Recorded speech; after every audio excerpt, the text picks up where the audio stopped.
want to show you a quick demo using the Inktense blocks in a variety of different ways. Okay, the big difference you'll find between the Inktense blocks and the Inktense pencils, of course, is that you can cover a lot bigger area a lot quicker. Using the side of the block, you get the whole surface here to lay down on the paper. Before you do so, you need to rub gently on a spare bit of scrap paper just to get the side smooth. It's just part of the natural formation of the blocks that sometimes they're a little undulating towards the end, so you just need to rub them and get them nice and smooth. It's as easy as this. Look at all that colour laid down. Nice and quick. You'll find as you use them, you don't need as much colour as you think you do. That will turn very vibrant when I add water onto there. So I'm just going to show you, we'll add a few more colours on, make a little bit more of a scene out of it, using the sides of the blocks. Put a couple of mountains in here maybe, and in the background. Just literally very nice and quick and soft movements. Adding bits of shadow here and there. We don't need to cover the whole of the image because once we add water, as you'll see, the colour absolutely explodes, so we don't want to go too mad. I'll just add a little bit of red there and there. Okay, this is obviously a very quick demo, but we're going to go for a bit of colour. So you need to make sure you've got plenty of water, because as it dries the colour sets exactly where it is, so we need to make sure we've got nice and wet. See the brightness of the green coming out immediately. There's a nice quick and easy covering of quite a large area, which would take you quite a while with the pencils themselves. Adding into the mountains, really, really quick and easy. What great fun. Basically, you've got all that picture done roughly to a rough stage in a matter of seconds, really. The great thing about the Inktense blocks is once this is all dry, you can go over that without fear of changing what's already on the page. Whilst it's still wet, you can actually add in some Inktense blocks directly onto the wet areas to get a bit of texture in there. So, for instance, it takes the paper immediately on wet areas.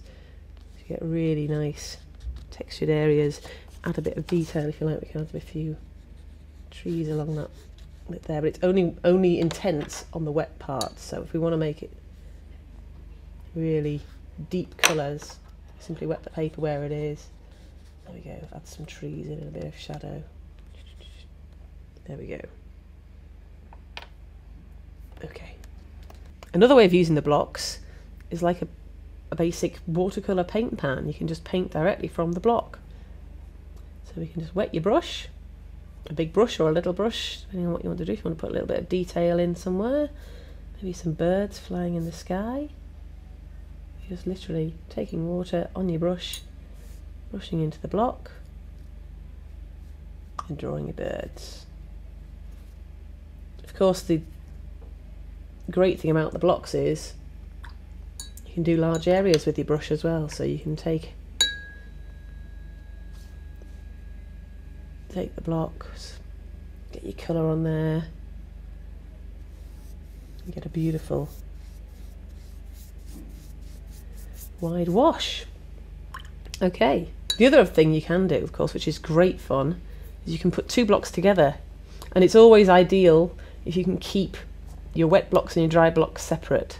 What I tend to do is keep a set of dry blocks and a set of wet blocks so that you don't end up getting them all mixed up and dirtying up all the dry ones. Put two blocks together.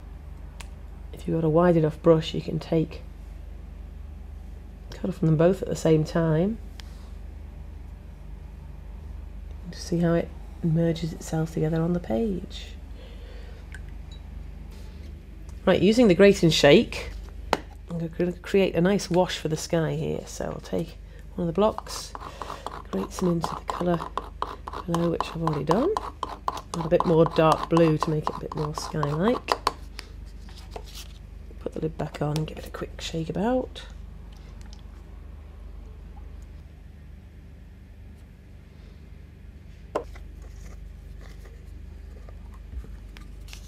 There's our beautiful purple. I'm going to use that to put a wash of colour over the sky area.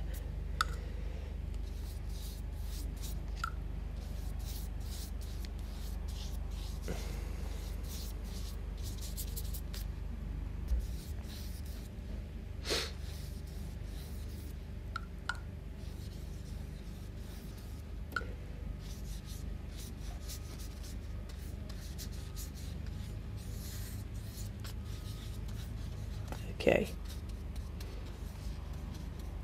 See how quick and easy it is. You can just keep dipping into your pot from the grate and shake and adding more colour as and where you like. Right. Now whilst we've got this sky out, what we can do to add a bit more interest here, something I love doing, is take one of the blocks, for instance, maybe one of the darker blues, and whilst it's still wet, we'll take the block and a paintbrush and make the block quite wet and start splatting into the sky, get a bit of a texture going on in there. It doesn't matter if we get some big blobs because we can always take kitchen roll to it, add some other colours in as well, makes it quite mysterious and murky. You can use this any way you like, but add a bit of water on top of that sometimes. It just goes to show how much you can do with the blocks. Hey, we're off. And it's really good fun, as you can see at the mess I'm making.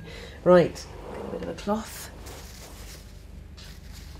Maybe dab a bit of that out. Bit of a stormy sky appearing here. You could work into that for quite a while. And then maybe I want to put a little bit more detail into the city. I could take the white, keep my hands a bit cleaner on the white with the gripper.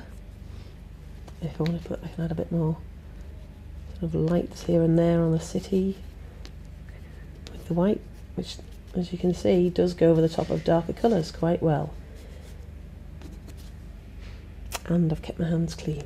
And the white clean, which is very important, of course, because once that gets a bit dirtier, then you could start getting into trouble. So there we go.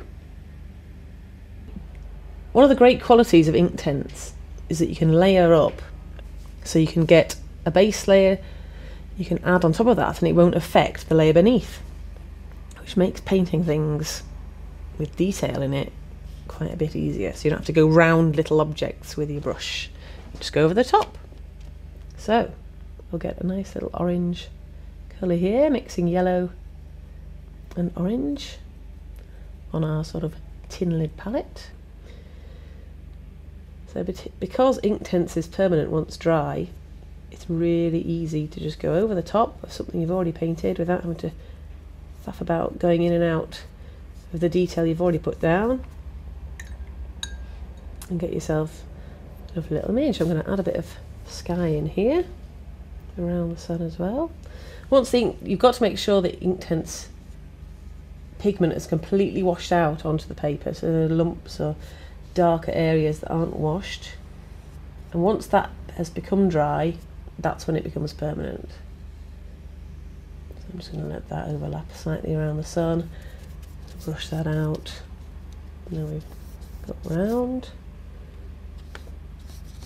Whilst it's all wet, you can keep brushing this. Once it's dry, even those marks there we've put down will be permanent. So whilst it's still like that, I'm just going to work into it and even make that sun a bit brighter around that edge, and add a bit of water on. There you go, nice and easy.